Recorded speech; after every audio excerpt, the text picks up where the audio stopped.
Dans les pharmacies, il va y avoir une nouvelle réglementation sur les médicaments. On peut dire que c'est de l'amateurisme de la part du gouvernement libéral, aux dépens des contribuables. En effet, rembourser que la valeur des médicaments génériques, c'est une mesure qui ratisse beaucoup trop large, là.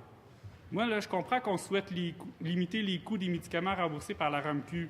Au lieu de réfléchir avec les médecins sur les causes de ce phénomène, puis de trouver une solution commune mesurée au problème, le ministre s'attaque aux familles. Ainsi, il fera en sorte de rembourser que le prix du médicament générique. Ça va forcer les gens là, qui ne sont pas capables de se payer les médicaments originaux, là, de prendre des médicaments génériques.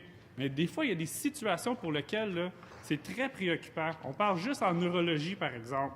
Il y a plusieurs médicaments qui sont utilisés dans le contrôle des maladies neurologiques pour lesquels l'originaux ne peut pas être substitué. Là. Les ingrédients dans ce médicament-là sont trop importants pour le problème neurologique.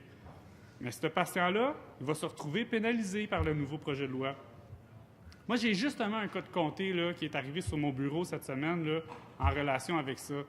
Mais dans le projet de loi 28, là, ça va faire en sorte que cette famille-là, elle n'aura plus accès à ces médicaments parce qu'elle ne pourra pas se permettre de payer la différence entre le générique et l'original.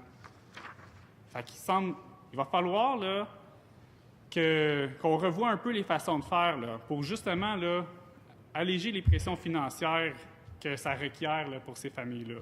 Nous, à la Coalition Avenir Québec, on croit qu'il devrait y avoir un aménagement pour inclure de ces telles exceptions-là.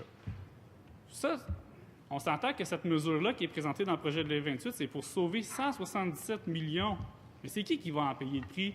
C'est le patient. On est d'accord au retour de l'équilibre budgétaire, on est d'accord avec ça, mais pas au détriment des contribuables.